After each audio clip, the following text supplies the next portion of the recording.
Lanjut ke ayat 8-nya, inna ila rabbikar ruj'a. Jadi orang yang sok-sok tadi itu kan ada dua situ. Yang satu tadi kalla innal insana la yatgha. Kan itu satu kan? Kemudian yang kedua apa situ? Ar-ra'ahul stagna. Kedua-duanya ini, kedua-dua manusia ini makhluk yang bersifat yang melampaui bataskah, yang mereka sok-sok hebat tadi itu akan dikembalikan kepada Allah itu. Nah, itu yang dianggap di inna ila rabbika ruj'a. Sungguh manusia tadi itu akan dikembalikan kepada Allah. Artinya kalau dia patuh, senanglah kembalinya kepada Allah. Kalau dia tidak patuh, berarti bertanggung jawab atas, ya kan? Nah, di sini Allah ingin katakan kalimat inna, sungguh, ilah itu menuju rabbika, ya Tuhan engkau, ruj'a, hanya tempat kembali. Jadi ibu-ibu, manusia kau tidak ada sampai kembali kecuali kepada Allah. Kalau dia tidak sampai kepada Allah, berarti dia masuk ke dalam neraka dulu. Selesai itu. Kalau dia nanti sampai ke surga, baru dia bertemu dengan Allah. Jadi kalau dia tidak masuk surga, tidak ketemu. Jadi kembali dalam sini maksudnya itu, nanti kalau tidak ke surga, berarti ke neraka. Jadi umat Islam memang ceritanya dua itu saja nanti. Ibu-ibu, hidupku memang dua kali ya. Satu untuk menanam, satu lagi untuk memanen. Itu aja ide bahasanya, Bu. Di hidup kini kau untuk menanam, tanam salah sebanyak-banyaknya. Tidak usahlah ibu-ibu beraruk-aruk mana untuk kenikmatan dunia yang sedikit ini. Kalau dapat kini kau, alhamdulillah. Sama aja orang ke sawah, nyo garap sawahnya, dipangkul sawahnya, di apa namanya kok? Di siangi, pokoknya digarap. Tujuannya apa sebenarnya? Panen kan?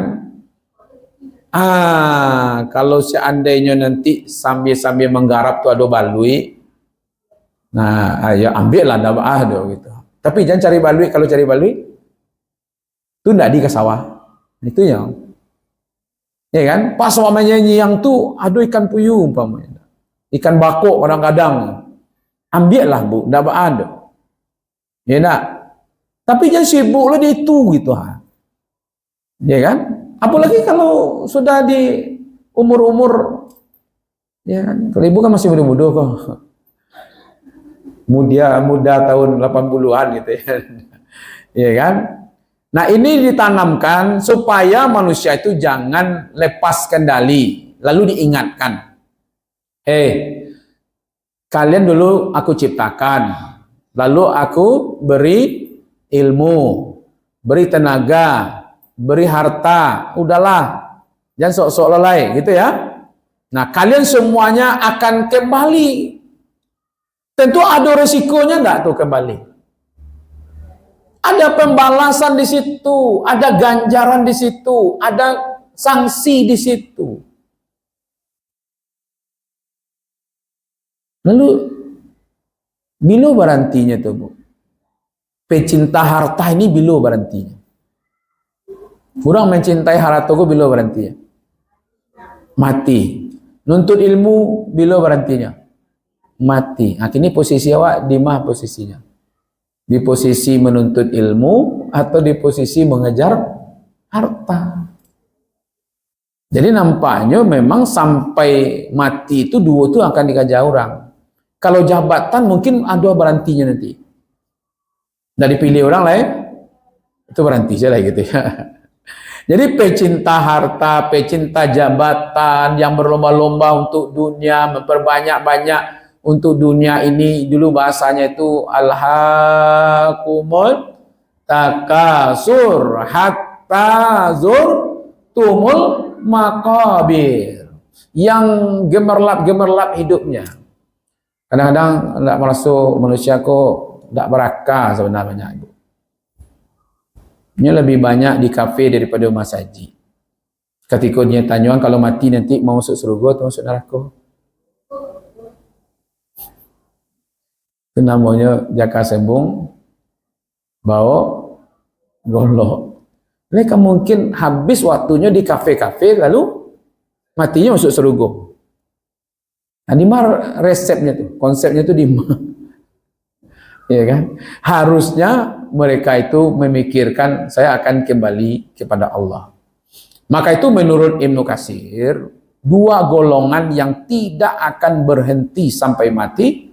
Satu golongan pecinta ilmu dan satu lagi pencinta dunia.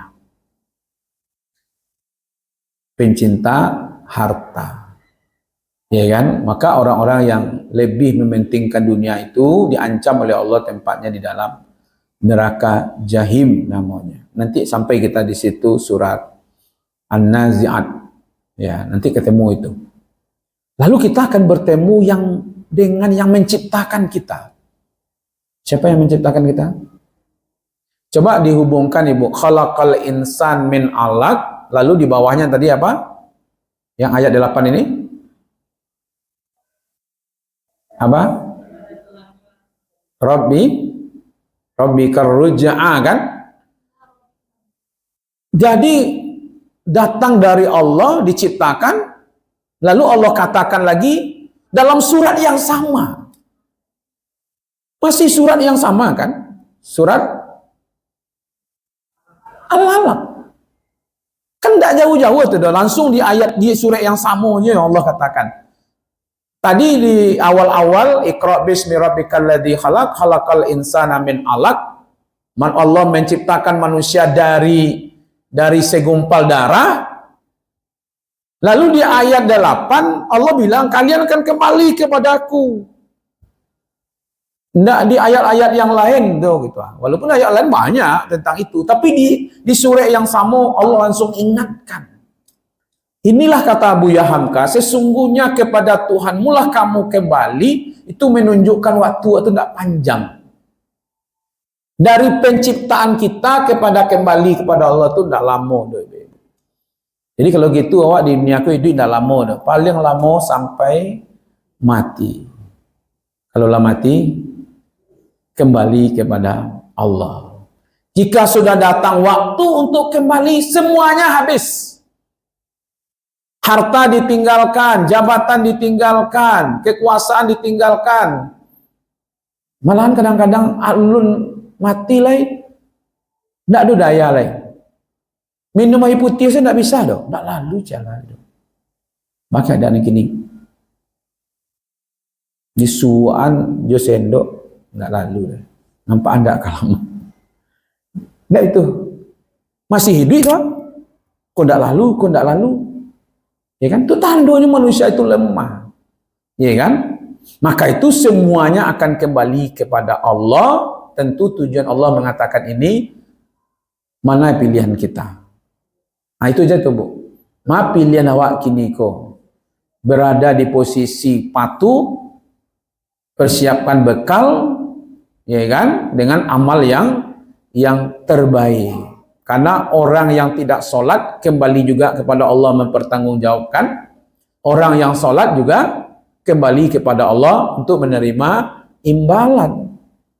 Ya kan? Orang yang menghalang-halangi orang sholat juga kembali kepada Allah. Jadi kalau Abu Lahab, Abu Jahal yang dihadapi oleh Nabi itu juga akan kembali kepada Allah. Nah, saya ingin sedikit dari ayat ini. Ketika Allah mengatakan inna ila rabbikar ruja'a kepada Nabi Muhammad, semua manusia akan kembali kepada aku. Nabi Muhammad pun kembali kepada Allah, Abu Lahab kembali juga kepada Allah, Abu Jahal kembali juga kepada Allah. Kira-kira yang selamat yang mana? Ya kan?